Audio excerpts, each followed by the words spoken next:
Coming up on Chasing the Natty, week 1 of the 2024 college fantasy football season is finally here, and with it, we are kicking off our in-season content. This week, we'll be hitting on some potential takeaways from week 0, whether or not we're freaking out to some of the depth chart news that we've been hitting on this week, and then we'll be quickly moving on to what you can expect in week 1. We'll be giving you some of our own start and sits for this week before reaching into the mailbag to answer some of y'all's fan-submitted start and sit questions. We've got all of that and more coming right after this.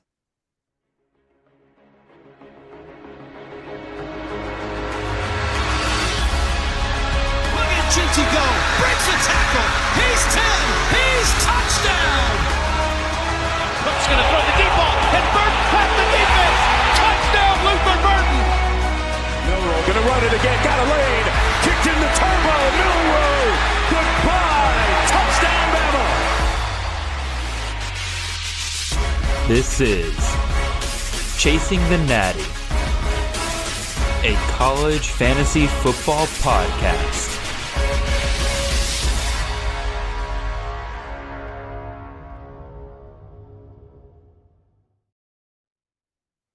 All right, welcome in everyone. This is Jared Palmgren, host of the Chasing the Natty podcast. I hope you guys are having a wonderful ride to your work on this Wednesday morning. We are the College Fantasy Football Podcast on the Campus Canton Podcast Network.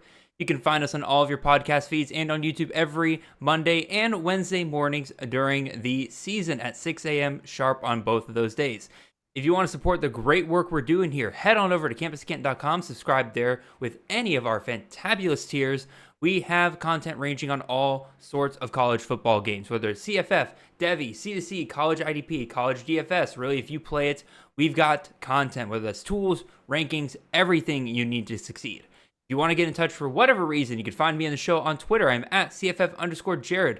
The show is at Chasing the Natty, and welcoming back to the show today, we have Mr. Justin Leo, aka Volume Pigs on Twitter. He was my partner in crime for our in-season content last year, and he is back again this year to help us out sporadically throughout the year. Justin, how you doing, man? Hey man, yeah, it feels good to be back, right? I don't know how the weather is in other parts of the world, but here in Toronto, the weather was getting kind of chilly last week. We had week 0 games kick off, so everything is just starting to feel right in the world all of a sudden, and happy to be back. My DMs are flooded with CFF players complaining about that third-rate analyst, Nate Marquise, who you keep having on here. They're like, when are the starters going to be back? And when is the varsity team coming back? And I told them, no, don't worry. It's coming. Just be patient. And the day is finally here. And so I'm here to deliver, give the people what they want. And I'm stoked to be back, man. Once again, I disavow any complaints of Nate Marquise being a third-rate CFF analyst. That man is God's gift to the CFF community. But yes, my favorite CFF analyst. That's why I say it. Yeah, I gotcha. Weather-wise, we have not gotten any of that nice, cool, crisp fall weather down here in Georgia. We are all boiling alive down here. It is absolutely fantastic. I'm just glad that any Georgia fans out there will get to stay inside of Mercedes-Benz this weekend for the Georgia-Clemson game rather than sweltering in the middle of Sanford Stadium. I have spent many Week 1 kickoffs in Sanford Stadium, and let me tell you, it is not a great time when it's 100+ degrees out. And so, but yeah, we are here. Week 1 content right around the corner. We got a lot to get to here today. We're kind of combining our Week 0 recap and Week 1 preview into this one episode, mostly because, again, there wasn't really enough content coming out of Week 0 in order to really make it its own show. But going forward, for those of you out there, if you've not caught our in-season content before, basically what happens now that the season kicks off, we go to 2 shows a week. We will have the shows that will come out at the regular time on Mondays at 6 a.m. That'll be the recap and waiver wire shows. So I'll talk about the previous week, talk about some players underperforming, whether or not we need to freak out about that. Some players that overperform that I think, hey, we probably don't need to get those guys off the waiver wire. And then who I actually think you should be grabbing and putting on your teams there. And then Wednesdays, which is when you're listening to this show right now, that is going to be moving forward our preview and start sit shows. If you listen to last year's start sit shows, and or really the previous couple of years, I believe I've done this. Basically, they've mostly been a Q&A format in the past where you guys out there will send us questions about your start-sit situations, and we are going to change that up just a little bit this year. We are still going to have fan-submitted start-sit questions, so don't worry, y'all. That is still going to be a part of the show. We're just going to have to cut back a little bit on that, so we're probably going to hit maybe 3 to 5, depending on how much time we have at the end of each show. And we're going to move to a little bit more general format.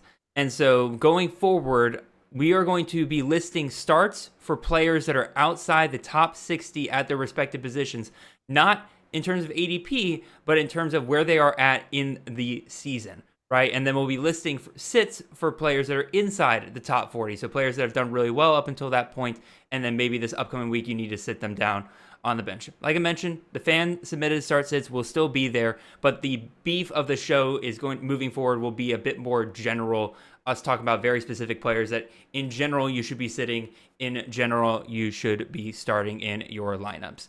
So hope y'all are not too mad at me about that, but I think it'll be really, really good for the show moving forward. So we got a lot to cover here, Justin. It is week 0, is between week 0 and week 1. And that basically means we got depth chart news coming out. We got some games to talk about with week 0, some takeaways we could potentially get over there. And then, of course, we'll be moving on to our week 1 preview. We already got our first starts and first sits of the year. And then as well, we'll get into those listener sit-start questions there at the end. So, Justin, what we'll start with here first is we've got a ton of depth chart news. Starting Monday, all the depth charts of all the different teams start coming out. Some are fantastic, they're truth, they might as well consider them the Bible. Some of them are nothing but damned lies. And so you're going to help us kind of figure out whether or not to be freaking out, because some of these depth charts have definitely had some surprises. So, Justin, you're going to tell me, I'm going to give you a story, I'm going to give you something we noticed on a depth chart, and you're going to tell me whether or not you are freaking out about it or not freaking out about it. Sure. So, to freak out or not to freak out. Understood. First one here. Memphis depth chart. Mario Anderson, the considered RB1 in CFF for the pretty much the entire offseason, was listed as an or with Sutton Smith for the RB1 position. Are you freaking out about that or not freaking out about that? Well, this one's maybe a little more nuanced for me. So I find myself, I wasn't as high on Mario Anderson this offseason as probably some others were. I wasn't out on him. But obviously, when there's a player like Blake Watson who leaves and then leaves behind this huge production vacancy, naturally there is sort of a lot of optimism who steps up. Mario Anderson, coming from a P5 school, South Carolina, makes the most sense. And he was pretty good at South Carolina. And as far as this is just me speculating, but I assume he left South Carolina for more carries at Memphis. That's kind of what I would assume. So it's a little strange that if the plan is to have 2 co-starters, that move doesn't make sense, but that's not that uncommon in college football. We've seen a lot of transfers where it doesn't make a lot of sense, or it just doesn't work out the way the player had hoped. I'm not ready to really freak out on Mario Anderson, that being said, but I will sort of preface that and say he wasn't one of my top running backs to begin with. I like him, and I think he'll still have a pretty productive year. But maybe they do sort of have another runner who's a little bit more involved. I mean, that staff at Memphis, yeah, they really rode Blake Watson last year, and they have a history of doing it in years previous. So Daryl Anderson's another one from, I believe, 2019. They had another guy, I can't remember Kenneth Gainwell, of course, the NFL player. Yep. I think he was 2018. So they have a history here of pretty productive players. But actually, in both of those seasons, certainly in 2019, there were 2 runners heavily involved. It was just that one was really, really effective and ran for 1,900 yards. But both runners got a lot of carries. Could that be what we're about to witness this year? I wouldn't rule that out. I mean, I think Memphis is going to be such a productive offense in that conference that even if Mario Anderson is more of a RB1A to Sutton's RB1B, as long as that's the arrangement, I think it's fine. If it happens to be the other way, well, yeah, then it's probably going to be a problem. But they're listed as co-starters. As far as I know, for now, I'm going to assume he's RB1A. So I'm not ready to freak out just yet.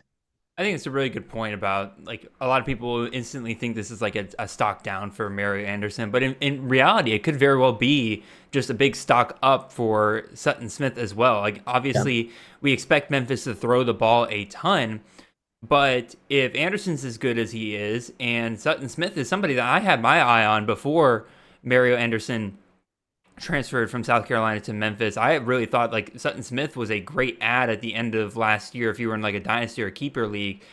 Because again, there was a good shot that he could take over that Blake Watson role the next year.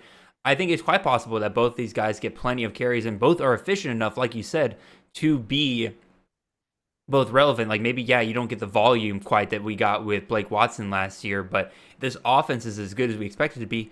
Maybe we don't need the volume. We can just expect some good efficiency here. Next Yeah, one. Oh, go ahead. sorry to cut you off. You can tell we're not in midseason form yet, folks. But one thing I will say is it might limit the ceiling, right, on Mario Anderson. Agreed. But he can still have a productive season. That's all I'll interject there. Yeah, Blake Watson was RB3 last year. Maybe we don't expect RB3 season out of Exactly. Mario Anderson this year, but maybe we can, still see the ceiling at RB15. I think it's Yeah, reasonable. exactly. So, all right, next one up here. My favorite team to talk about, but got to talk about Wazoo and their depth chart here. Josh Meredith and Chris Hudson labeled with an or at one of the slot positions. Tony Freeman on his own in the other slot position. I will preface this by saying, like, myself and a lot of others, based on the camp reports for the longest time, were basically expecting that, if you had two slot positions, which is the type of offense that, Wazoo runs with Ben Arbuckle, you're going to have two slot guys, that you would have Meredith in one spot, Hudson in the other. Well, after Carlos Hernandez went down, there was some talk about Hudson moving to the outside, kind of leaving Josh Meredith all alone in that slot spot. And then there was some talk about Tony Freeman getting that other slot spot. And okay, things seem to make a little bit of sense there. But then we get the depth chart here, where Hudson and Meredith are being slotted into the same slot spot, and Freeman's all on his own. Justin, how are you taking this news? Yeah, well, again, maybe this is a theme of this segment. It's sort of nuanced, and I agree with you. Following the camp reports, the narrative or the line of thinking was, okay, Hudson's going outside, big stock up for Meredith. It sort of just almost slotted him in as, okay, he's going to be a starting slot. We don't know who the other one is, but Meredith certainly should be one of the starters. The fact that he's listed as a co-starter with Hudson after we're sort of expecting Hudson to move to the boundary, that's a bit of that's not great. And as far as looking at that room, if the only one who isn't listed as a co-starter in the slots is Tony Freeman, in fact, literally right before the show in my home league, I just picked Tony Freeman up off of free agency. So maybe that's it gives you some insight into sort of how I'm feeling there with Meredith and Hudson. Granted, I don't think those guys were available in that player pool, but all that is to say, I mean, I'm not. A game hasn't been played yet, so I'm not ready to say for sure that bury one player. However, if I am going to select a player from this room right now, given that depth chart, I'm going with Tony Freeman because he's the one who has one of those slot receiver spots locked down. But I'm not ready to pass off Meredith and Hudson, given the amount of buzz that we've seen all offseason, right? So these depth charts are not, it's going to sound strange, but they're not the be all end all necessarily. We've seen, if you've played CFF for several seasons, there are all kinds of examples of guys who are listed as backups who end up having massive week ones or week twos. So it's not the end of the world if you happen to have drafted Meredith. It's not panic mode yet. You don't have to cut them, keep them, see what happens, wait a couple of weeks, then maybe you start making a decision. No, I definitely agree. And one other thing I think people need to keep in mind with these depth charts is kind of look for little quirks that kind of tip you off to the fact that this depth chart isn't quite what it seems. Because on this same depth chart, Carlos Hernandez, who we know won't be back until at least the bye week, is listed as one of the co-starters for one of the outside positions. Now it's a three-way but regardless, I should tell you a little bit about some things are a little off here. And I think the right tackle, I think Nick Allen said in our Slack, also is expected to miss multiple games, is listed as a starter. And right. so Yeah. The intern's going to get fired or something there, or maybe exactly right. Like some basically tells you like, okay, this isn't the end all. Like you said, this is not the end all be all. No. A couple of ones here that are similar here, so I'll throw them both at you here. Sure. Justin. Landon Ramsum, our expected wide receiver one for Rice, is missing from the Rice depth chart, so it seems pretty clear that he will not be playing this weekend. And then Kelly Akari, the transfer wide receiver from UTEP at Mississippi State now, is also missing from his depth chart. Based on what I've been able to find, this has more to do with them being unavailable rather than, Yeah. an actual, like, all of a sudden they're third stringers on their respective teams. But how are you interpreting this, Justin, if you have these guys on your roster? Yeah, well, no, and then I agree with you on these two names specifically. My impression was that this is due to injury. Usually, when there is a player missing inexplicably, that's my first assumption. In fact, a similar player, although not quite as relevant, but Tulane's Shaz Preston was another receiver who's just not even on the chart. Somebody actually DM'd me today and asked me, like, "Yo, what's the deal there?" And I just said, I haven't heard of anything, but I assume he's injured, and that's my assumption of both of these players. I'm gonna still assume both of them are gonna be starters. I would not cut. Well, it depends on who's available. Like if anything, it is nuanced in what sort of league you're in. But I mean, I don't really, unless you really need those spots week one, and there's somebody you really want to pick up. I would probably hold both of those players. Certainly Ransom. Maybe you can make an argument to cut Kelly Akieri, just because Akari. it's fun, whatever. Yeah, sorry. I'm gonna butcher some names on the show. Apologies, folks. Yeah, maybe you can make an argument because there's lots of questions. There's more questions than answers there of that Mississippi State squad, and to be fair, that's somewhat the case with Rice as well. But I'm more of the position of, okay, I think both players are injured week one. If you can find an injury update out there, if they're both going to be injured for a while, okay, cut them. If this is just a week one unavailability thing, I would just hold them, see what happens week two.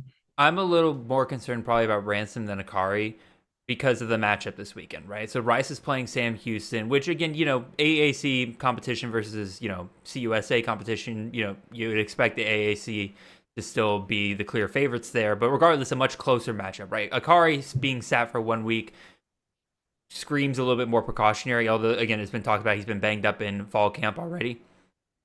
Ransom, we have not heard anything out of fall camp about him being unavailable, and now all of a sudden he's missing from this depth chart against, again, another group of 5 opponent this weekend. And so that tells me that's a little bit more serious, that they were kind of keeping that under wraps. And so I'm a little worried about Ransom moving forward from that perspective, but I'm not going to try to extrapolate too much there.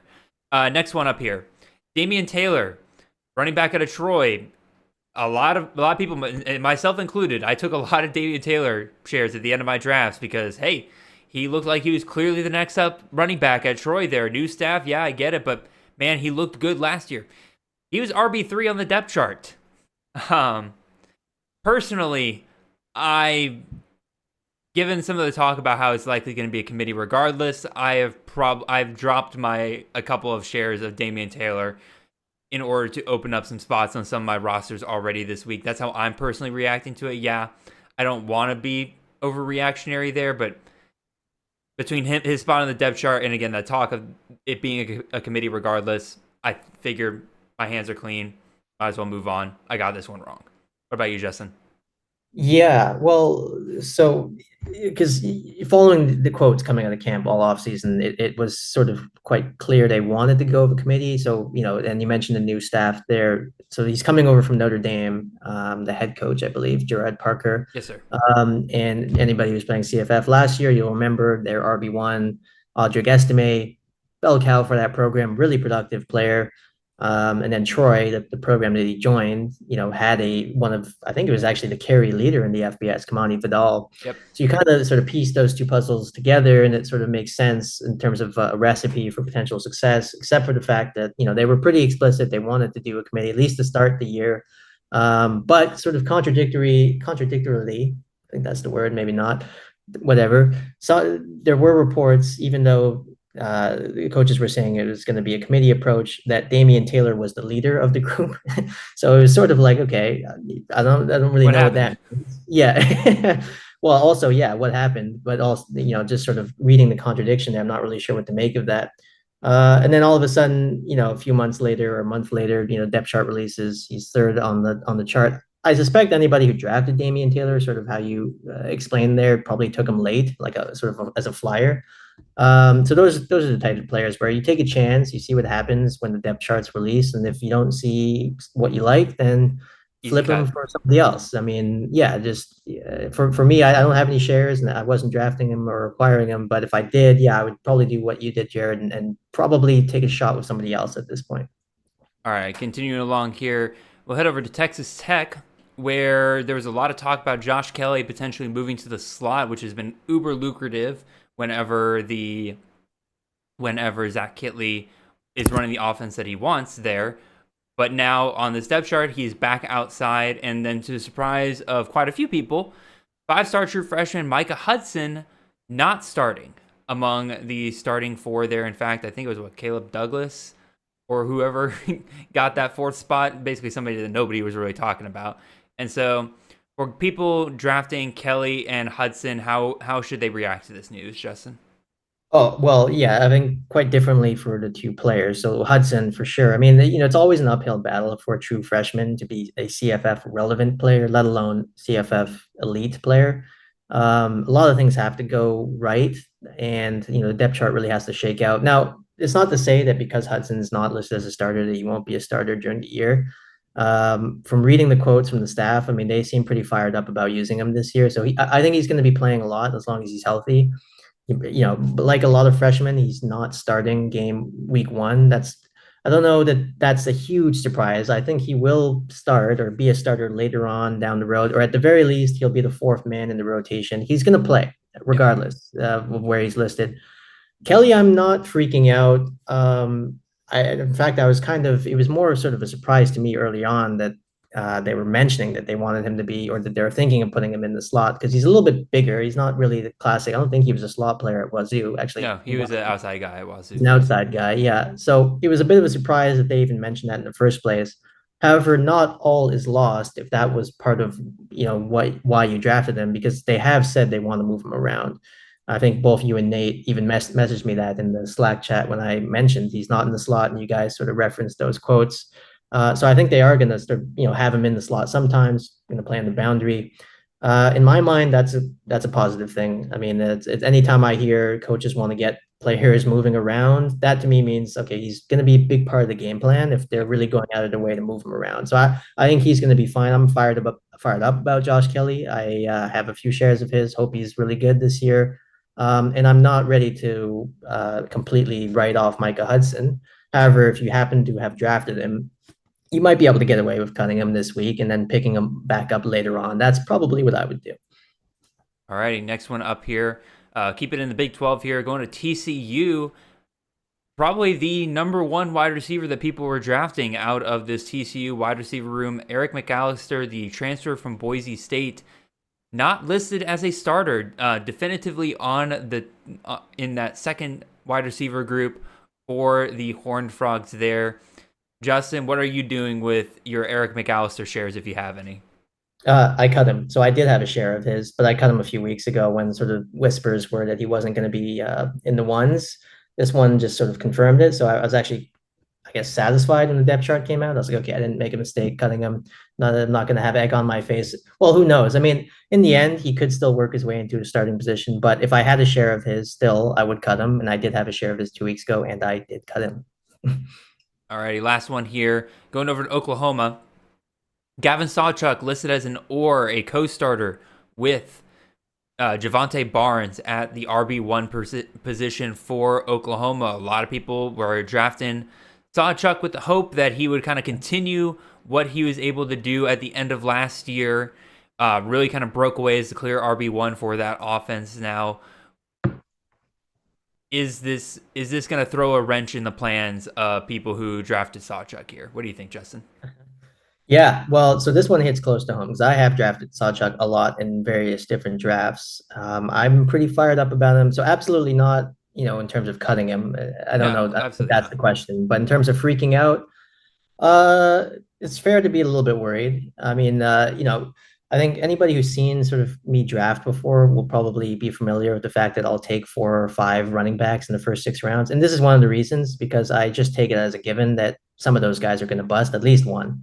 I hope that's not the case with Sawchuk, but he's one of those guys who I have been drafting a lot, and that's one of the reasons why I take so many in those first six because this kind of stuff happens where you feel really good about a player. And to be clear, I'm not out on Sawchuk yet. Again, until games have actually been played, I'm not going to say definitively that this guy is done. They've got a great sort of 3 week stretch to open the season, some really easy games. So it could be the case where he's productive, but he is sharing carries in those first 3 weeks. If you're in a league that does trades, you might want to sort of kick the can and see if you can maybe trade him. If you see he's splitting carries but still scores a lot of points in those first couple of weeks, maybe think about it. I'm a little concerned, but I'm not freaking out at this point. We will see. Nate seems to have seen this coming for a long time. That worries me. Nate, for those who don't know, is an OU fan. He follows that program closely. So we'll see. I'm a little worried, but not in freak out mode yet. Alrighty, that's pretty much it for kind of the major depth chart news. I'm sure there's a story here or there that I have missed out on, but again, we only have so much time. And we do need to go ahead and take a look at some of these week 0 reactions that we can have here. I kind of wrote down 3 major ones here that I felt like we could kind of dive into with Florida State, New Mexico, and Hawaii. Justin, if we get to the end of these and you have another thing that you really want to bring up, please let me know. But we'll go ahead and start with Florida State. Obviously, this was the big story just in college football in general this year. Florida State, top 10 team going into the year, loses their first game in Ireland to Georgia Tech. And really kind of the big takeaway, I think, here is that if you were taking shots on this offense for whatever reason, really, whether it was, Malik Benson at wide receiver, Roydell Williams, or Toafili at running back, or DJU at quarterback, you didn't really like anything that you saw here. Again, 5 running backs got touches in the first 2 drives for Florida State to kind of give you an idea of how much they were splitting it. Roydell Williams led the team in carries with 12, and he only averaged 3.2 yards per carry, so that offensive line wasn't really working very well, which is very disappointing considering the fact that Georgia Tech was outside the top 100 in rushing defense last year.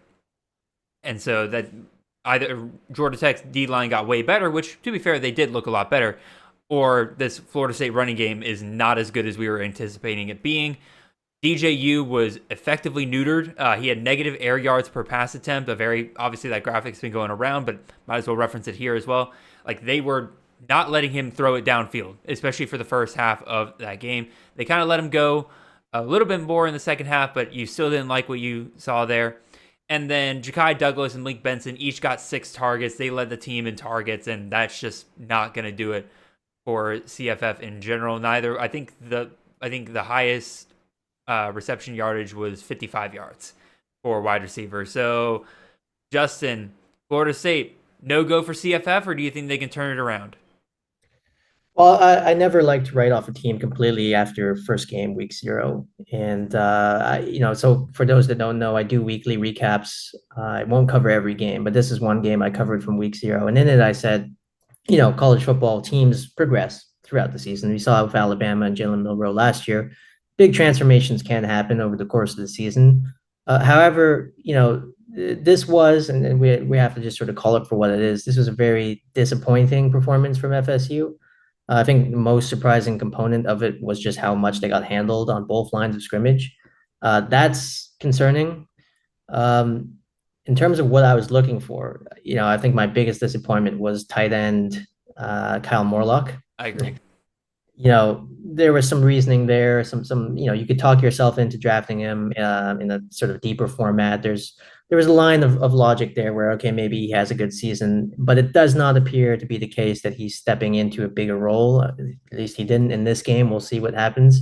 I think my next disappointment was that wide receiver room. Now, I didn't have huge hopes, but I was sort of, a little bit optimistic or cautiously optimistic about maybe Malik Benson or someone else stepping up into Keon Coleman's shoes.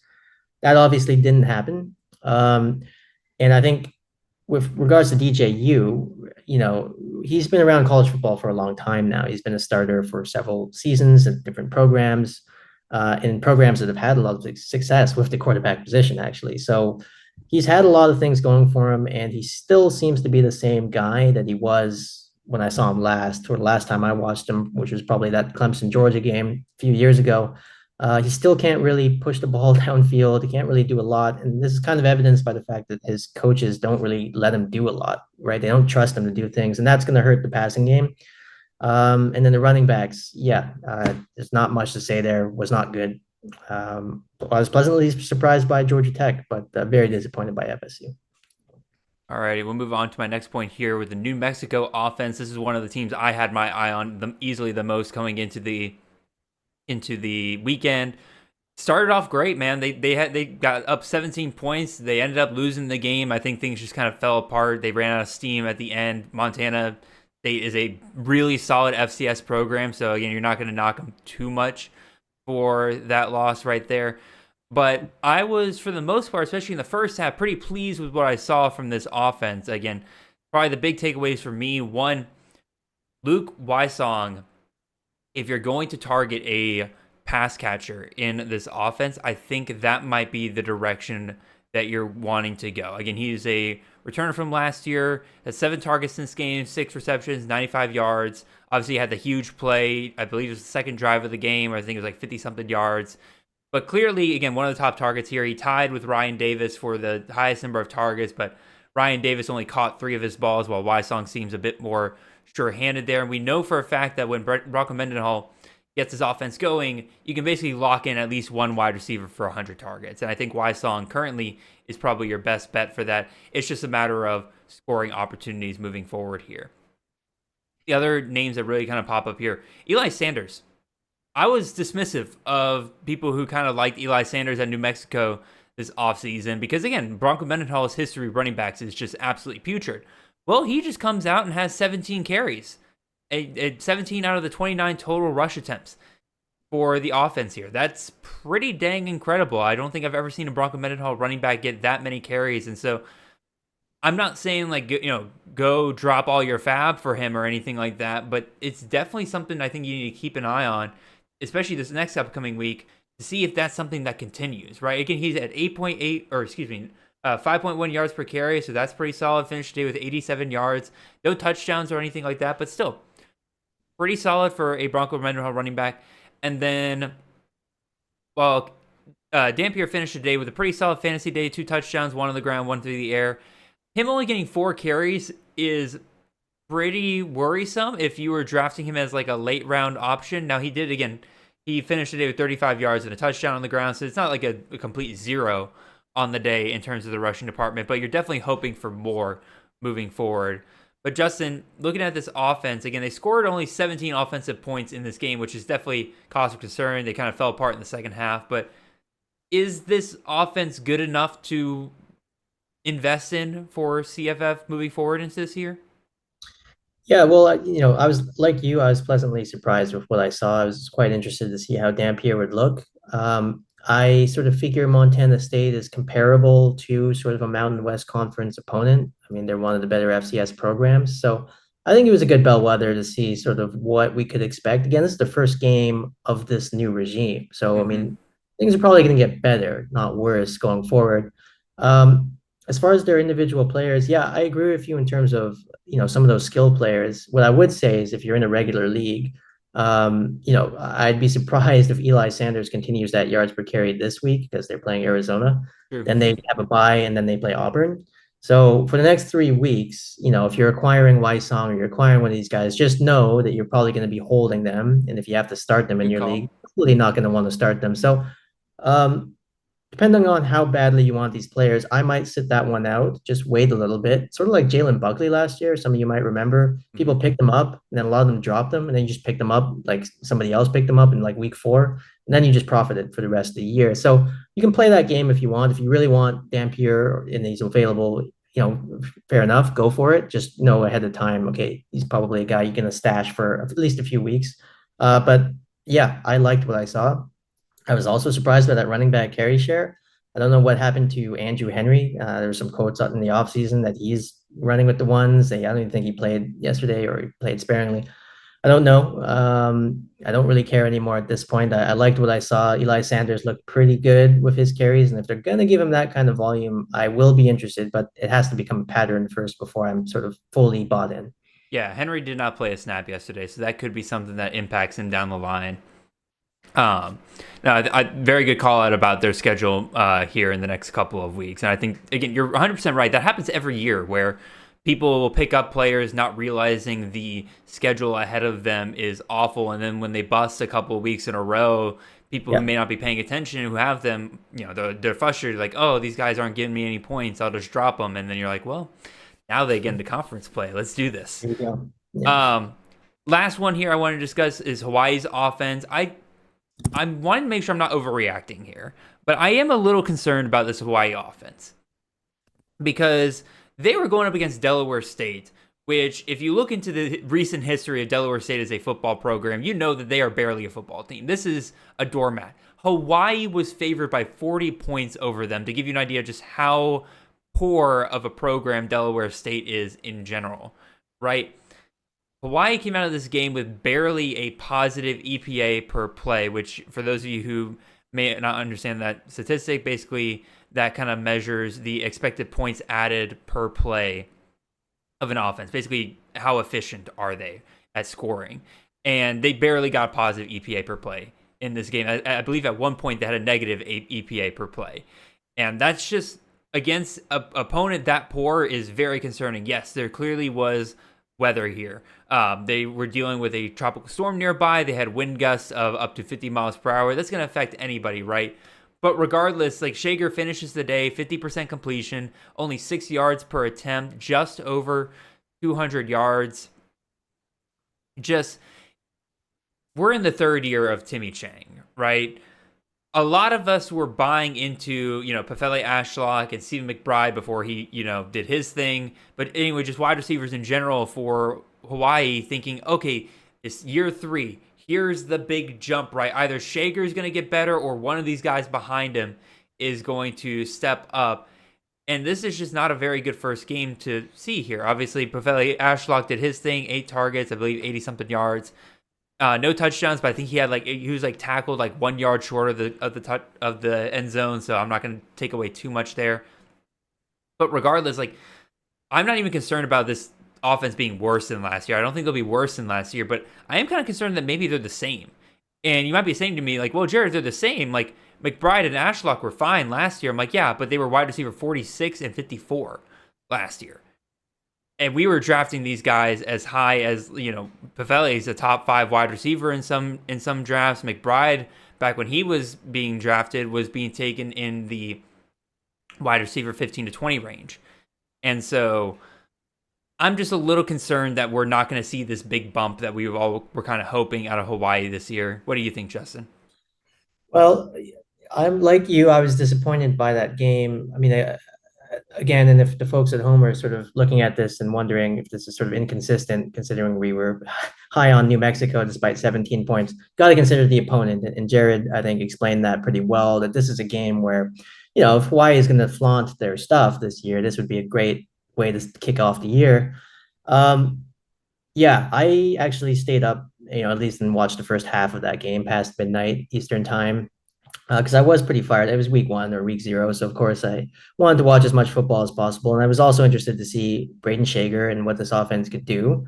And in one of my own leagues, I tried to hedge a bet and pick up Alex Perry, hoping he'd become that wide receiver too.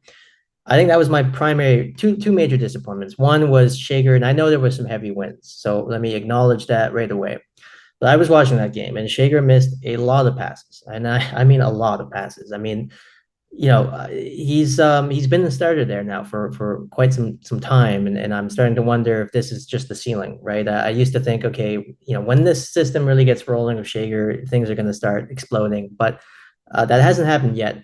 I'm not worried necessarily about Ashlock. I think he's going to have a good season. I'm a little surprised to hear your stat mentioned there that him and McBride finished as wide receiver 45 and 54.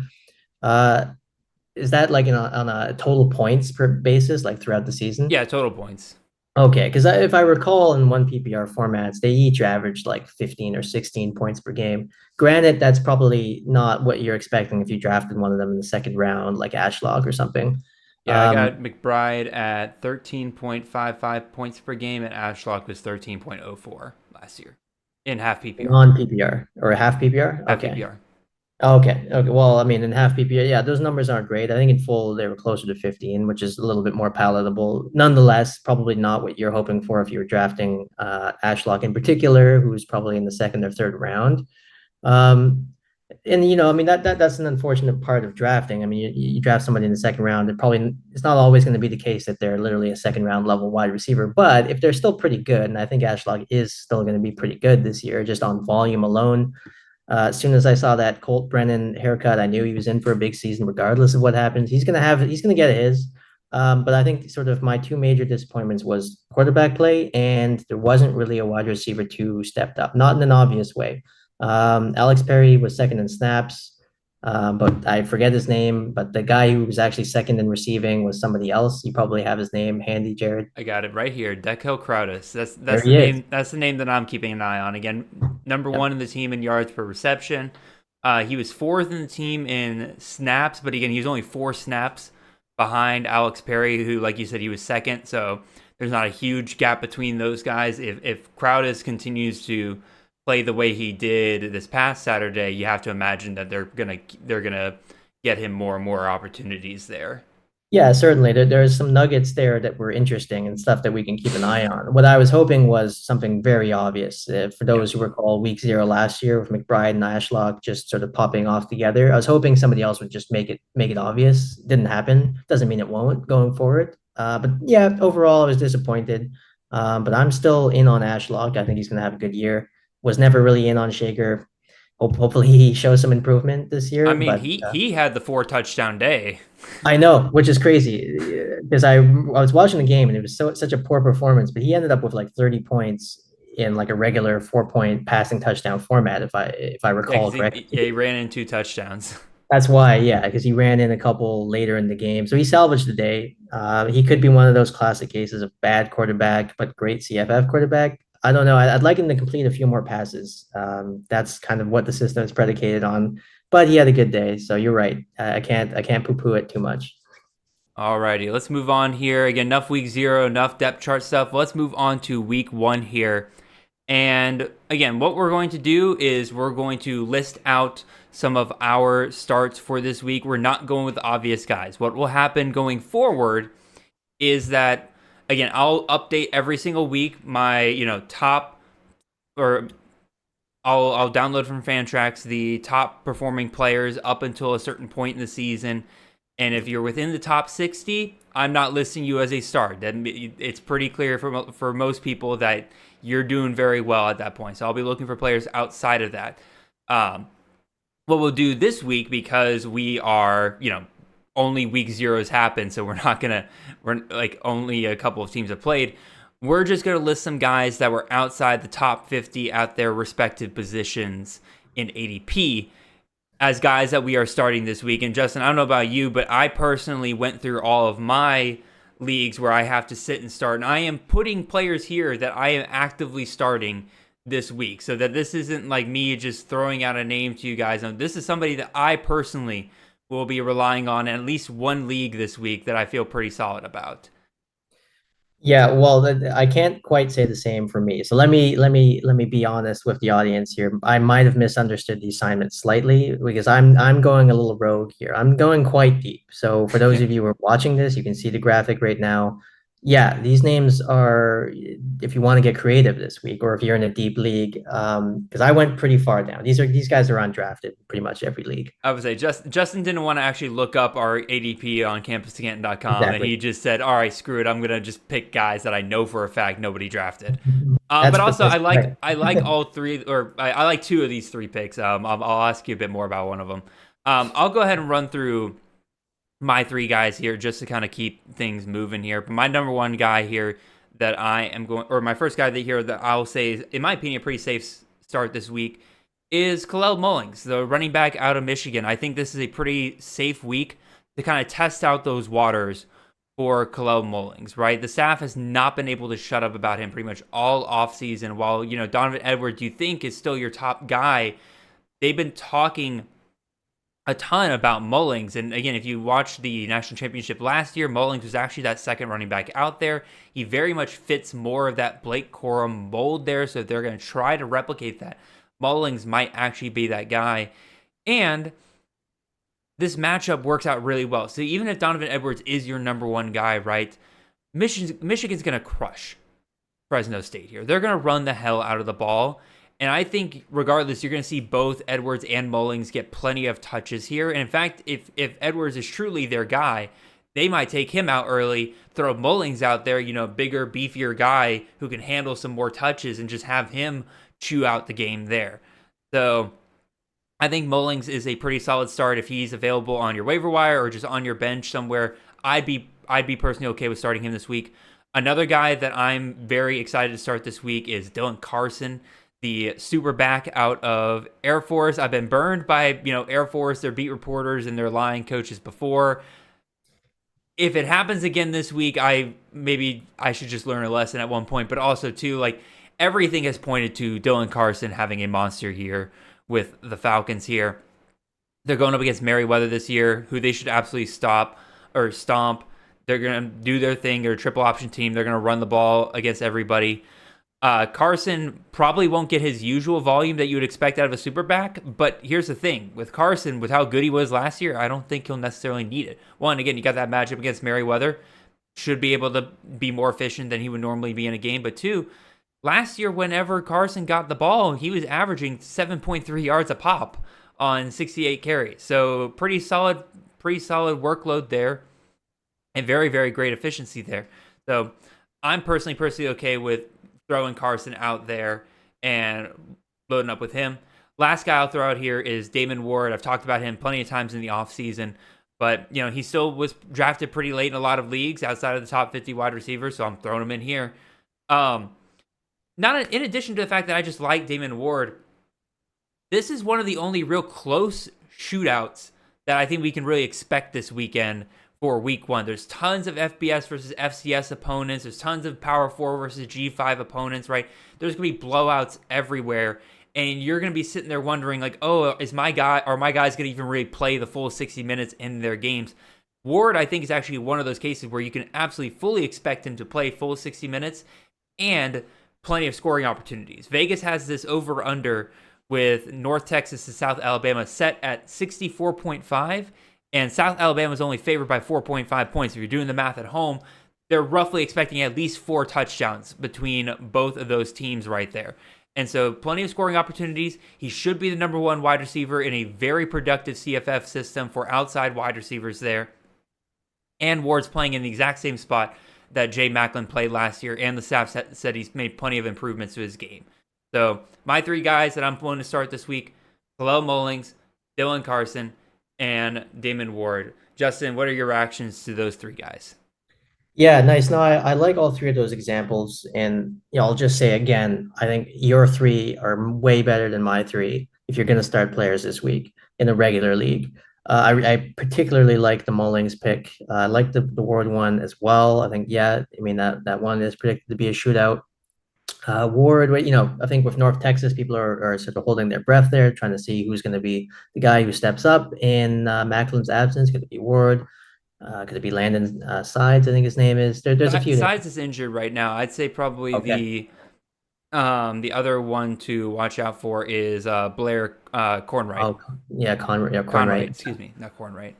I like all 3 of those picks. I really like the Mullings pick. That one could explode.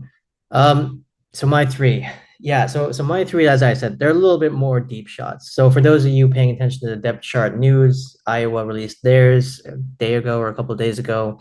And redshirt freshman, to all of our surprise, redshirt freshman Kamari Moulton was listed at the top. No or designation, I will add. Sort of a rarity amongst the deluge of depth charts that we've had seen released. So that's interesting. And the OC at Iowa, the new OC, I should say, Tim Lester, who's replacing Brian Ferentz Jr. Tim Lester used to be the head coach at Western Michigan. And when he was there, I think it was like 7 or 8 seasons, they had a 1,000-yard rusher. If it wasn't every season, it was like almost every season, something like that.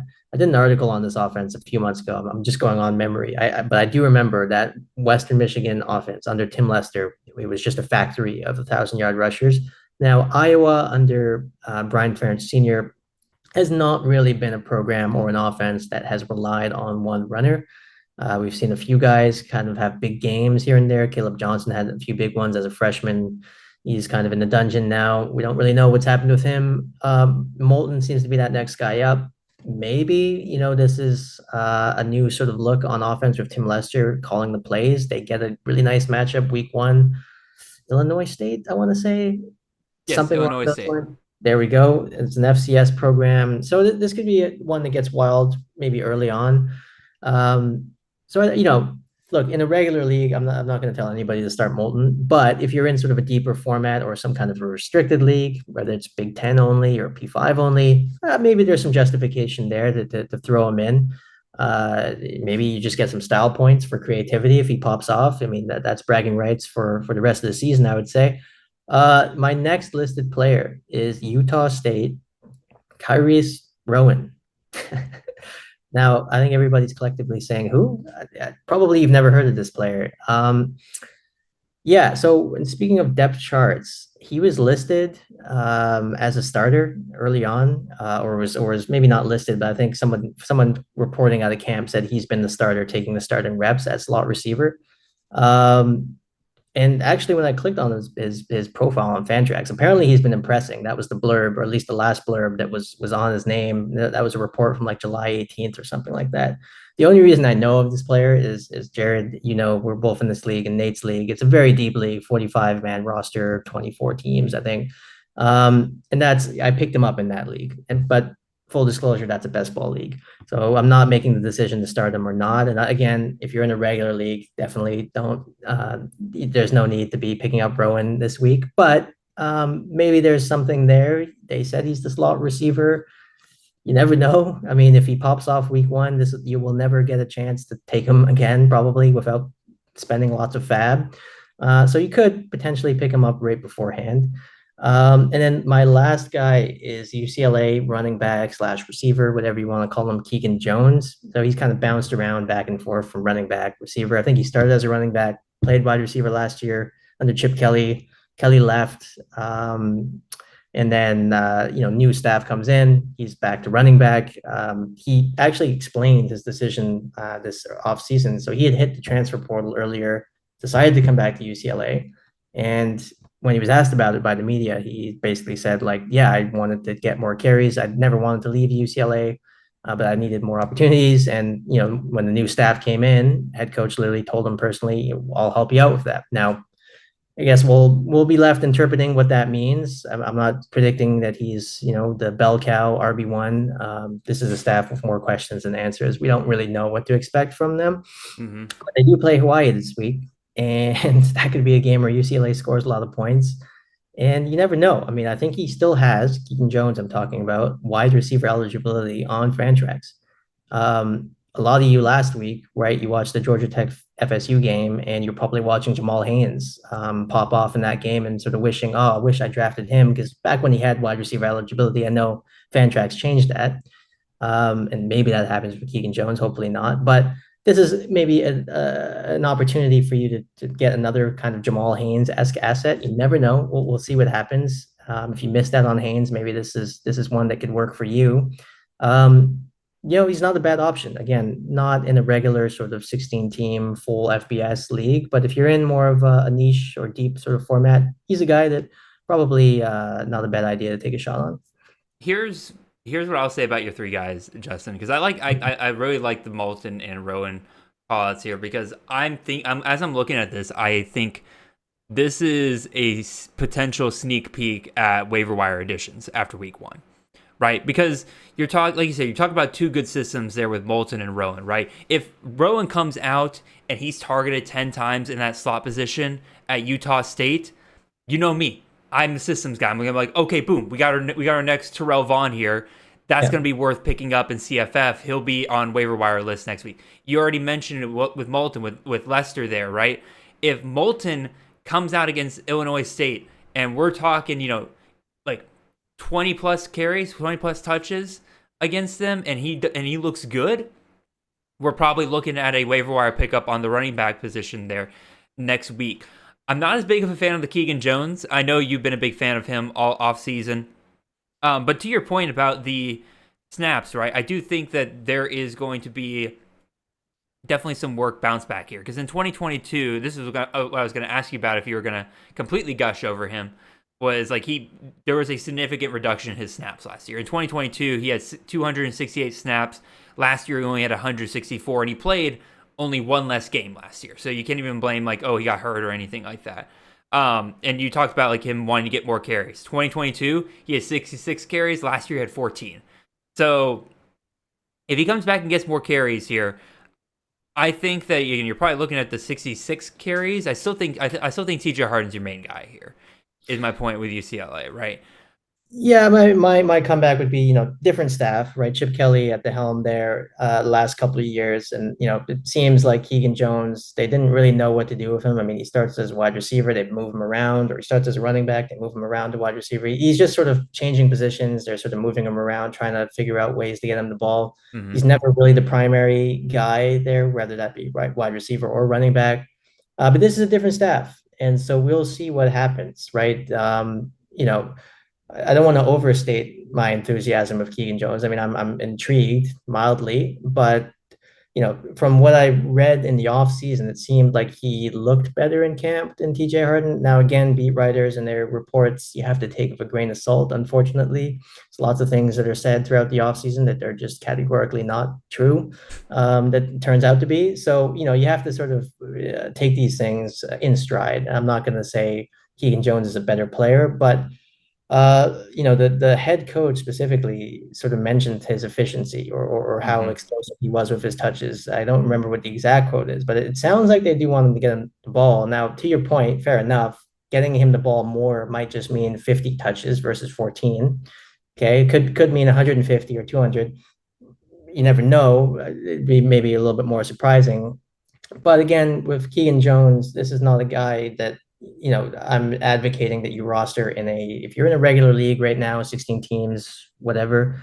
This is not really a player that's for you. Maybe just as a watch list guy, similar to these top two names. If he has a really good week one, he'll probably be a popular name on the wire. But um, I'm not going to dispute what Jared's saying about these first two because the ceiling seems higher on those first two because the system's there. They're both younger players, or certainly Moulton is. That kind of just came out of nowhere. We don't really know much about Rowan, so there's a little bit of an intrigue there as well. Whereas Keaton Jones has been around, we've known about him for a while, we've seen him quite a bit, so he's more of there's a feeling of damaged goods there. But you never know. CFF is riddled with comeback stories or late breakouts, I guess I should say. So you never know. He's getting creative this week is kind of my approach to it. No, I gotcha. And one thing I will say in favor of Keegan Jones is, again, this has got to be a topic I have a whole show dedicated to next year. God bless Nate for coming up with this term. But like, if you talk about players with nuclear options, right? Like they can just absolutely blow up. Keegan Jones, mix in his efficiency and a TJ Harden injury, and you are probably talking about a guy with 200 plus touches and probably well over 6 to 7 yards per carry. And that's a recipe for absolute domination in CFF. So if you want to grab him and hold on to him as a guy that is like, break glass in case of emergency, could absolutely blow up, sure, go right ahead. All right. So that's our starts for this week. Again, mine are probably a bit more standard. Again, Justin's are definitely for if you're in like a deeper league where you need to kind of come up with some higher upside plays to try to push your team over the top. Definitely guys to look out for there. Let's look at some of these sits though. So again, same deal. Each of us got 3 guys here. I'm going to start with mine. Again, I think for the most part, this was relatively easy because I think almost all of our guys were G5 guys going against Power 4 opponents, just not something you want to really deal with.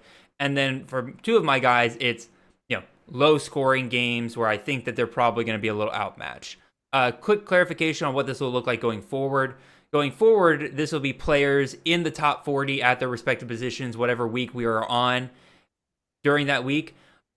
But for this week, again, we're only doing players that were in the top 36 at their respective positions. So players that you were likely drafted and are expecting to start. So I'll start with my first guy here. And we kind of touched on it earlier with Hawaii. Pafele Ashlock. I like the volume. I actually think that there's a possibility, given what Vegas thinks, that there's some opportunity to score here. So I don't think it's like a complete sit. Like if you have to start him, I think you're okay to do so for the most part, but I think if there's better options, you got to go and try to find that, especially with the amount of blowouts expected this weekend. Probably go after that because you got Hawaii. They're on the road against power four opponent. They typically, historically, don't do extremely well unless it's like a Stanford or something like that, right? I know a lot of people expect UCLA to be this kind of horrible team in 2024, like bottom of the Big Ten kind of deal. But their roster is still pretty solid. According to C2C Winning Edge, like they're ranked 41st in defensive roster strength. So there's still the pieces there to have a pretty solid unit there. And once again, like that power 4 to G5 mismatch, that could spell you some trouble there. So I'm sitting Ashlock where I can. Next up here is Riley Leonard, quarterback out of Notre Dame. This one, as I kind of mentioned, it really is all about the style of gameplay that we expect out of this game this weekend. Notre Dame's going up against Texas A&M. They're on the road. This is one of the few true road games that Notre Dame has this year. It's one of the toughest environments in the country. You got Riley Leonard coming back after missing a good chunk of last year. He missed a good chunk of the spring, so he's going to be a little bit raw coming out. He's coming off that injury. The game total is only 46.5, so you're not talking about, both sides putting up a ton of points here. They're expecting maybe 3 touchdowns per side here. In addition, there's a couple of things here that are just roster-wise aren't really going well for him, especially along that offensive line. His left tackle is a true freshman, which that's his blindside tackle, so that's very unfortunate there. You're going up against Texas A&M's defensive line, which whatever numbers you look at, according to C2C Winning Edge, like whether you look at 247 on 3 rivals, anybody, Texas A&M has the 5th to 7th best defensive line in the country when it comes to talent. And so as a true freshman starter, as talented as he probably is, probably not the best thing to have there. And it'd be one thing if that was the only thing to be concerned about with his O-line, but the rest of the offensive line has 6 combined starts among the rest of them. So it's a very inexperienced line playing in a tough environment there against a really good D-line. I think Leonard's going to have a pretty tough day. Probably going to be one of his lower performances of the year. Last one that I'll throw out here is not just because I'm a Georgia fan, but I am going to say Phil Maffa. I know a lot of you drafted him in the first round, but just be real, y'all. Just like in the past, going up against the Alabamas, the Ohio States of the world, most of the time you don't want to start your fantasy guys against some of the top defenses, and I don't think it's going to change here even with Clemson here. I think Clemson will be playing in a negative game script. It's going to be a lower scoring game. The game total here is 48.5, with Georgia being a 2-touchdown favorite. That basically leaves, I should do the math off the top of my head, but that basically leaves like maybe 14 to 17 points that Clemson's expected to score in this game total. So that's not a ton of scoring opportunities here. Again, playing a negative game script, that's going to take the ball out of Maffa's hands when it comes to rushing. Yes, he can still catch passes. He had 21 receptions last year, but it's really not his bread and butter at all. He had 5.1 yards per catch last year. That was the lowest on the team among people with 10 catches or more for Clemson last year. He did average 5.4 yards per carry last year, which is obviously pretty good, but that's not going to happen against Georgia's front seven unless something horrifically goes wrong for the Dogs there. So I'm sitting Maffa. I think that just with the amount of blowouts there, with the amount of positive game scripts you'll have with so many other teams, you can find other running backs to go with than Phil Maffa. So Justin, your thoughts on my 3 guys that I'm sitting there? Am I being too harsh on any of those 3 guys? What do you think?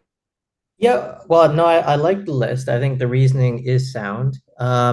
I guess a few thoughts on the last pick there on Maffa. So I, of course, understand sort of the logic about playing against Georgia. And for those who don't know, just full disclosure, both Jared and I are fans of the Bulldogs. We both follow the program. Um, One thing I'll say about Georgia's defense, and of course they're gonna have a good defense this year, but that interior of the defensive line, for the last sort of season, ever since JC left, Jalen Carter, a couple of years ago, last year wasn't quite the same standard that we've become accustomed to. And there were a few teams that had success running the football. Cody Schrader from Mizzou had a very productive day. So we saw that some teams can do it. And Clemson, although they're not what they used to be, at least they haven't been, we'll see this year.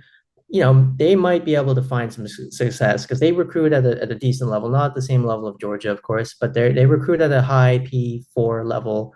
And they've got, good players as well. And you're right that they're probably not going to score a lot, but Matha is kind of unique in this case where if they are going to score, he probably has like a really high chance of being the guy who scores all of their touchdowns if they're going to score one or two.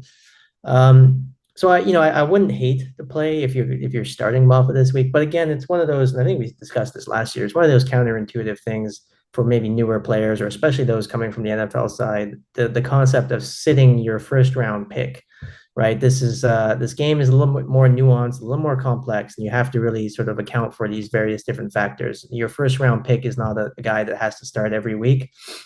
And certainly, Mafa is not going to be probably the highest scoring running back that's available to you this week. So Jared's correct in that you should look around at your other options and you don't necessarily have to immediately sit Mafa, but probably there's better options out there based on the matchup because it is week one, as Jared said, and there's going to be lots of blowouts galore, really.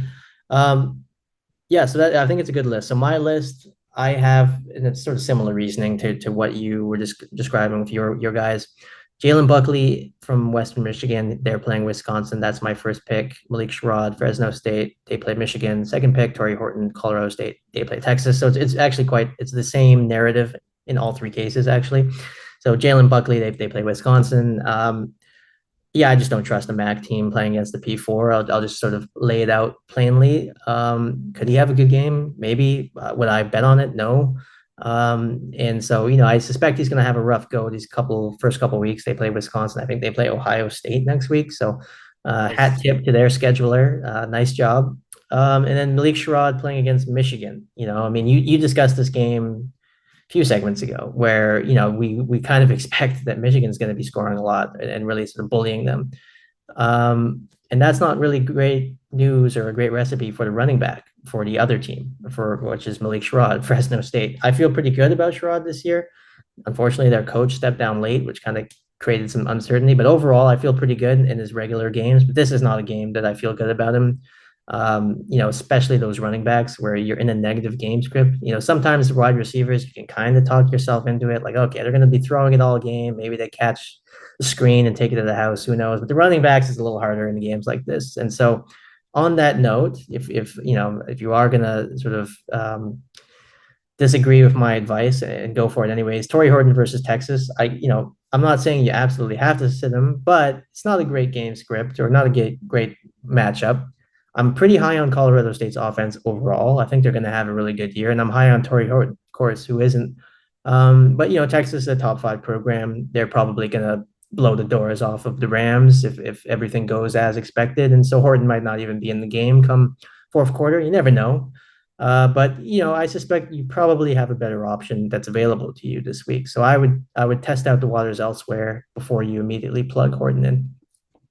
I'll make a couple of points here. One with Malik Sherrod, I think it's fully expecting, or I fully expect to see a early retirement day for Malik Sherrod against Michigan. Again, he's been banged up and injured in the fall camp. Like the staff knows how much Sherrod means for this running game. I mean, yeah, they got Elijah Gilliam, and he was pretty solid when Sherrod was down last year, but when Sherrod came back, he immediately took over as the main guy again. So clearly the staff knows how good he is. I really don't think they're going to risk him that much against the likes of a Michigan D-line, right? One, like you said, the game script's going to be there. They're not going to want to hand him the ball because they're going to want to pass more anyway. But even so, like the injury risk there, I think is too great. So I would definitely sit Sherrod everywhere that you can possibly get him. Horton is also a little bit interesting. I've been kind of going back and forth. I've sat him in spots, but Texas was a bottom 30 defense in the country last year when it came to passing defense. Now, granted, they went and added some pieces in the portal. Maybe, things improved there, right? Like, these things aren't stagnant year to year. But if that isn't fixed, we know how Colorado State can be when it comes to their passing attack. And so I do think that if I'm going to start one guy out of the three here, it's going to be Torrey Horton, right? I think Oh, that I would agree with that wholeheartedly. Yeah, Horton for sure. Almost by virtue of the fact that he's a wide receiver playing against an overmatched opponent versus yeah, these two running backs. So definitely agree with you there. One thing I will say is, yeah, Texas, their defense, in terms of their defense, the secondary was the worst part last year, and by all accounts, probably be the worst component of their defense this year. But that stat as well, we have to take it with a grain of salt. They're bottom 30 in the FBS, but they're playing mostly Big 12, like other P4 opponents in their conference yeah, schedule. clearly. This is a G5 team, right? So it's a little different, but it's a good point to make as well. Alrighty. Well, we got a little bit of time here, Justin. We'll try to knock out some of these sit start questions that were submitted to us. First one up here after I get our, of course, little things back. Here we go. First one up here from Steve. By the way, all of these questions have been submitted to us through the at Chasing the Natty Twitter account. I put up a message every week. Obviously, again, we're not going to be able to get to as many as we have in the past here, but we do want to be able to answer these questions for you here at the end, and that is easily the best way to get your question on the show. The other best way to get your question on the show, and this is my fault for not putting this in the instructions of this year's tweet, please try to keep your questions to 3 or less people. One, makes the graphics making it a lot easier, but also two, like, I want to help you guys. We want to help you guys with your teams and everything like that, but we don't want to run your teams for you, right? You have to be able to make decisions for yourself, at least to a certain point, right? Give us 2-3 guys that you're deciding between 1 or 2 spots, right? We can help you out with that. We can help you decide who to sit, who to start between that. We don't want you to give us your entire 8-man running back room and be like, all right, who should I start out of this group? Like, that's not what we're here to do. We're here to help you with the ones that, like, you've thought about it, and I can't decide. So you guys help me out here. So that's a great way to increase your chances of actually getting your question onto the show, because otherwise it'll be a 0% chance.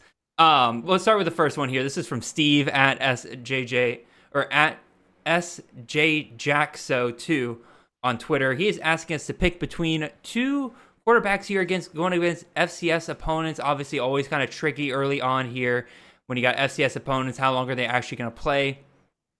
He is asking us between Avery Johnson, the quarterback out of Kansas State, or Brady Cook, the quarterback out of Missouri. So I'll go ahead and answer this one for myself, because my reasoning here is actually pretty simple. Yes, Avery Johnson was the guy that you were drafting higher in leagues. Clearly, the upside is there, but it's week 1. You're going up against FCS opponents, which are already kind of tricky up and down kind of situations, right? I think personally it is going to be better for you to go with the quarterback that you just know more about, and that is Brady Cook out of these two.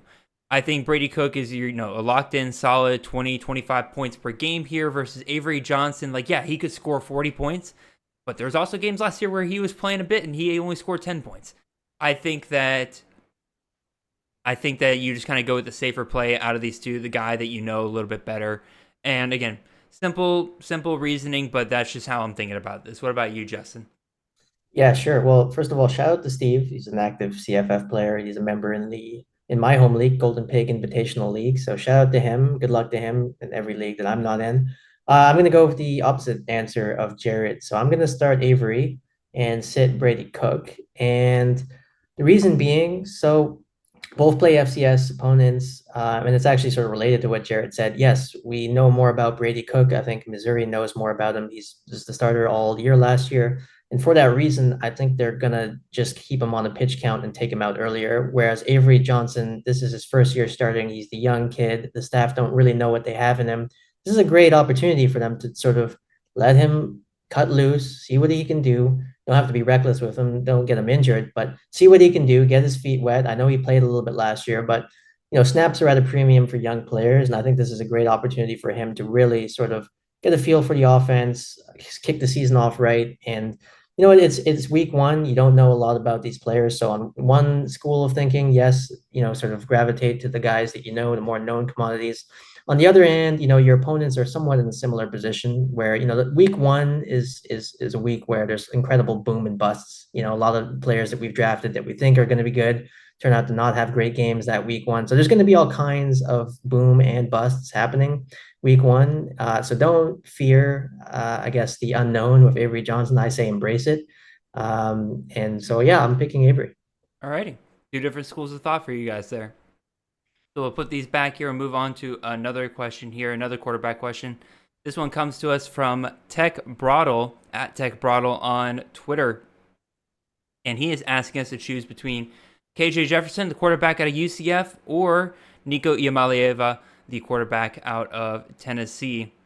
And don't quite get what I had last time, right? Last time I had a clear starter, never seen, versus a guy we hadn't really seen before. Both these guys, I mean, we've seen KJ Jefferson before, but it was in a different offense, right? Nico, we saw in the bowl game, but we haven't seen him as a full-time starter here, so I can't really rely on that. What I will rely on is I'm going to go with the guy that, once again, both these guys are playing FCS opponents, so that's pretty much a wash at that point, right? I think I'm going to go with Nico here. I think KJ Jefferson offers the higher upside in terms of, he has that rushing ability, plays in Gus Malzahn's offense that can go absolutely crazy against a FCS opponent here. But Iamaleava is more familiar with his system, right? He's been with Tennessee for a year. I think that there's going to be less kinks to really figure out with that offense going forward there. I like the weapons that Nico has. And so I think that Tennessee is gunning for a playoff spot this year, right? They're going to want to put the world on notice pretty early on here. So I think that they're going to want a coming out party for Nico here pretty early on. He already did very well against Iowa's defense last year. Let's let him put up some numbers against an FCS opponent here. What about you, VP?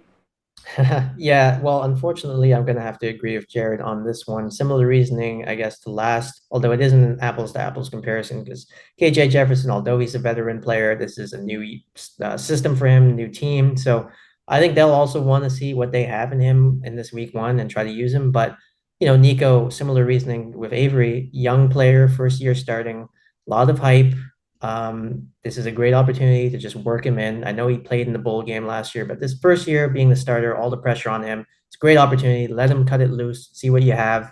And Tennessee is in the resume building business this year because it's a 12-team playoff and they have a realistic shot. They should be one of those teams, and so they're gonna want to keep their pedal to the floor, as Jared said. And so I think they light this FCS team up. All righty. We'll move our tokens back there. And let's move on to Drew's question here at Drew Christians 18 on Twitter. And he is asking us to start two wide receivers between three guys here. We got Josh Kelly, wide receiver out of Texas Tech, Rock Taylor, wide receiver out of Memphis, Jordan Moore, wide receiver out of Duke. All three are going up against FCS opponents. Really just tells you what kind of weekend we're in for with college football, that we barely any actual, FBS versus FBS matchups here to discuss. So all three, the opponents are a wash basically here, Justin. So I'll actually throw it over to you first, man. How are you? Which two are you going to start between these three? Yeah, well, like so many of these questions, these are three great options. I don't think you can go wrong with any of them. So I'll just say that right off the bat. Of the three, I love me some Jordan Moore this year. I think he's going to get peppered with targets, converted quarterback to receiver a few years ago, was productive last year with subpar QB play. Not because Leonard's bad, but he just wasn't healthy, and they had a backup playing a lot of the time. And they play an FCS opponent this year. They've got a new OC who came over from SMU. I'm really high on Jordan Moore. I have him in a lot of leagues, albeit not leagues where I'm choosing him to start. They're best ball leagues, but if I was choosing him to start, I absolutely would. So I'm going to lock him in as one of the starters. As far as the other two, again, there's no wrong answer here. We spoke about Josh Kelly a little bit earlier. I think he's going to be a big part of that Texas Tech offense. Rock Taylor, we know, is a big part of that Memphis offense coming off the year that he just came off of. So, although I preached embracing sort of the risk week one, if we're sort of combing through these two options and splitting hairs here, I think I'm going to go with Rock Taylor. especially because we're choosing two here. I feel like Jordan Moore is kind of a boomer bust week one. We don't quite know what to expect. It's new offense, new quarterback. Rock Taylor at least brings you some level of consistency or stability. Same quarterback, same staff, basically the same setup. So I like sort of pairing those two together. But again, I don't think there's a wrong answer here. I think you put it very, very well. This is a I think versus I know kind of situation, right? And I think that I'm going to agree with you. Again, unfortunately, for content's sake, right? Like it's better when we disagree, but I think I'll agree with you here. I would go Rock Taylor and Jordan Moore as my two guys because I know their role within the offense, right? And I think I know what Josh Kelly is going to do for Texas Tech this year. But with Texas Tech, I think there's a wider variety of what happens there, right? Yes, Mhm. Kelly could be a top end CFF wide receiver this year. The Zach Kittley offense is back, and it's just completely to the moon with him. It could also be what Texas Tech's been the last 2 years, where very spread out. Yes, Kelly could be wide receiver one, but like that's what 600-700 yards on the season. Mhm. Nothing that you're gonna write home about. Versus Rock Taylor and Jordan Moore, we know they're probably the wide receiver ones in their system. We know in Taylor's case, it's gonna be an offense that scores quite a bit there. Moore should be clearly the number one guy. I think he's the only wide receiver on Duke's depth chart that didn't have an or next to his name, so clearly they know exactly what they're doing with him there. I'm going to go with Taylor and Moore here as well. I think that's the safe way to go here. And then you figure out what to do with Kelly after this week or two. Let me put our tokens back. We keep it rocking and rolling here. I actually kind of like this. I like doing the sit starts in the middle, and then we do like these questions rapid fire near the end. I think when we have less depth chart news to front load the show with and everything, we'll be able to fit in a lot more of these questions just in general moving forward. So that could be Yeah, good. I agree. And with this beautiful graphic too, that's just moving back and forth so seamlessly, it's this is flowing nicely. So let's go ahead and we'll go to Awood Sports here at Awood Sports on Twitter. He is asking us another wide receiver question. This one also includes Jordan Moore. In the future, I'll try not to include the same guys in different questions. But he's asking us to compare this to Cole Wilson, who is also playing an FCS opponent, and then Derwin Burgess, who's playing against Georgia Southern or playing against Boise State. He is a wide receiver out of Georgia Southern. So, Justin, again, I'll throw this over to you first, man. Out of these three guys here, which one are you starting? Yeah, I mean, okay. Well, looking through these three, so we spoke a little bit about Jordan Moore in the previous segment. So if you're tuning in, the person who asked this question, then you skip that part, which you shouldn't, but just go back and see what we said about Jordan Moore there. Duran Burgess, Georgia Southern wide receiver. So he's been good in CFF for a few seasons now. Now his running mate Caleb Hood is no longer there, and presumably that means more targets for Burgess, but not necessarily a given. Maybe somebody else just steps up for Hood. But we feel pretty good that he's probably going to be the wide receiver one there. Cole Wilson playing at Texas State, great offense, and he had a good season last year as well. And they've got a great opponent playing against FCS versus, say, Georgia Southern, who's playing not a terrible opponent, but it's another G5. Cole Wilson, of course, though, in his offense is wide receiver two. We kind of know that, or we feel pretty good that that's the pecking order because that's what it was last year. So we're just extrapolating there. So in this case, it looks like we have two wide receiver ones. We feel pretty good about Jordan Moore and Burgess, and then a wide receiver two, but maybe a better matchup than, say, Burgess. I'm still going to choose, and I gushed about him in the last segment, Jordan Moore. He's the guy I'm going with. We know he's wide receiver one, and he plays, an FCS opponent, which doesn't get much better than that for week one. So, I think he checks the boxes for me here. I am going to do a slightly different way of thinking here. I think if I was doing this personally in a league, I probably would lean more out of these three options. Like you said, he's the only three out of these guys that we know is locked in for wide receiver one production. But I do think there's something to be said about Burgess playing all 60 minutes here, right? Like with FCS opponents, you never know when your starters are going to be sat down and everything. You could finish your day after 2 quarters. Now, maybe you go bonkers in those first 2 quarters, right? But you could also end the day with 4 targets and 25 yards, right? Yeah. Versus Burgess, like Georgia Southern will be in a dogfight with Boise State, like, and they'll be like just behind enough to where I think that they'll keep their starters out there, and they're also going to be passing the ball quite a bit. I mean, one, it's already an air raid system with Clay Helton, so like that's kind of a given. But even still, like they'll be forced to pass even more. So I'm actually going to lean Burgess here out of the three guys here. And Awood, if you're listening to this, man, just it's two schools of thought. Either you go with the guy that you know is locked into the wide receiver one for his team. Team should score a lot against an FCS opponent. Or do you go with the guy that's probably going to be able to play for actually all 4 minutes here? So I think we got time for one more question here, Justin. So I think we'll go ahead and try to knock that out. Last one comes to us from Michael Erickson at MErickson2512 on Twitter. Full PPR league, which, by the way, again, another great way to get your question on the show. If you leave us some league information, like scoring information like that, whether it's PPR, 6-point passing touchdown, 4-point passing, anything that can help us make a decision there. He's got a flex spot he's dealing with here.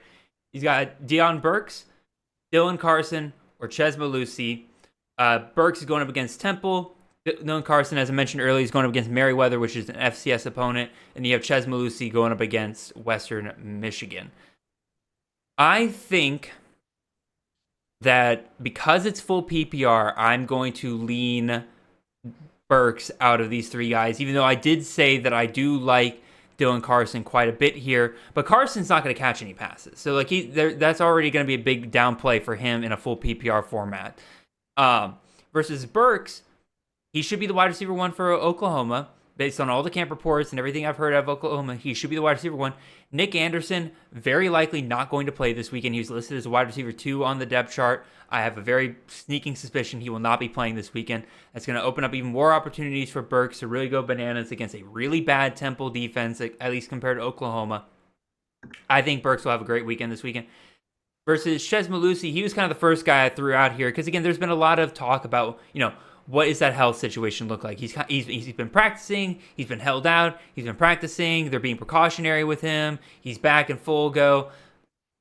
Against Western Michigan, I feel like if there's any kind of doubt lingering there about his health, they'll sit him, let some of the younger guys get some run there.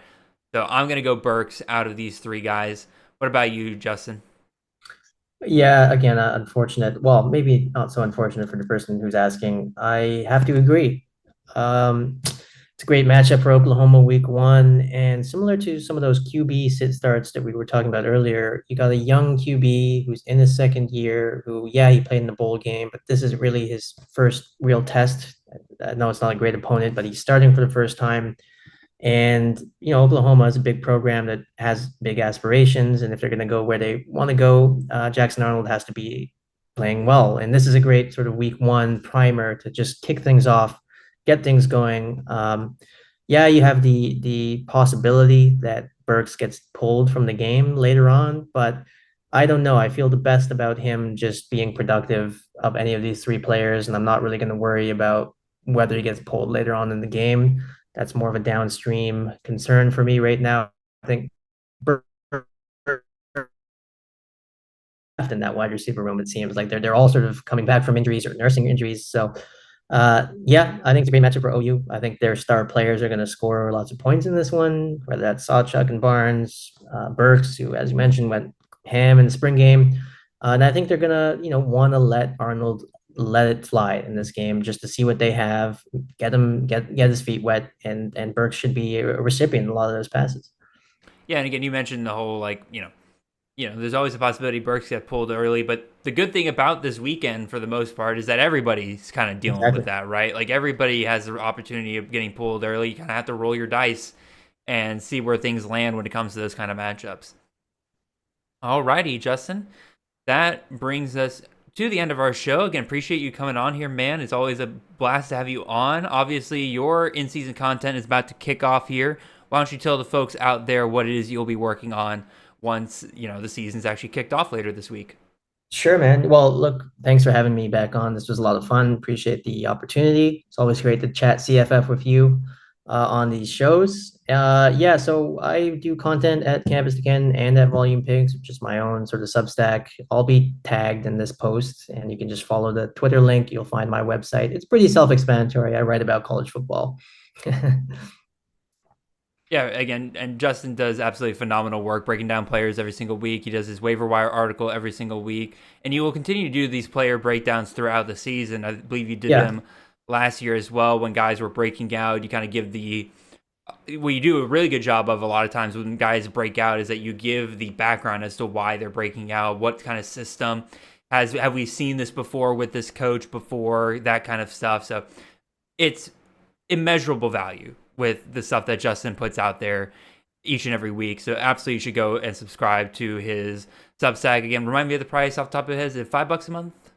Well, with inflation and just because the season is more popular, I have put the price up a little higher because most people just pay during the season rather than season long. So it's 7.99 US Okay. now per month. It's still relatively cheap. There's a lot of content, as Jared mentioned, so I think it is worth it. But if you don't have the means, no problem. There's a lot of free content too. So Absolutely. Again, it's immeasurable stuff. Again, you were the CFF breakout of the year last year for a very, very good reason. So again, like reminder to everybody else, again, we're doing in-season content. We'll have 2 shows. Next week, we'll have the waiver wire and recap show, and then we'll have our sit, start, and preview show that Wednesday. But with everything else said, we have come to the end of our show. I want to thank all of you guys out there for listening. If you have not already, leave a like, comment, and subscribe if you're watching this on the YouTube side of things. If you're on the podcast side of things, make sure you follow the show. Leave a 5-star review. I have seen a couple of 5-star reviews come in recently. I appreciate those of you greatly who have been doing that. Make sure you guys check out the rest of the Campus Canton Podcast Network for any show or a bunch of shows ranging on pretty much anything you can think of related to the college fantasy game. Like I said, we'll see you guys back here next Monday when we'll have our first week of CFF in the books and things will have really hit the ground running at that point. Until then, really appreciate you guys. I hope you have a wonderful and blessed week 1. See y'all then.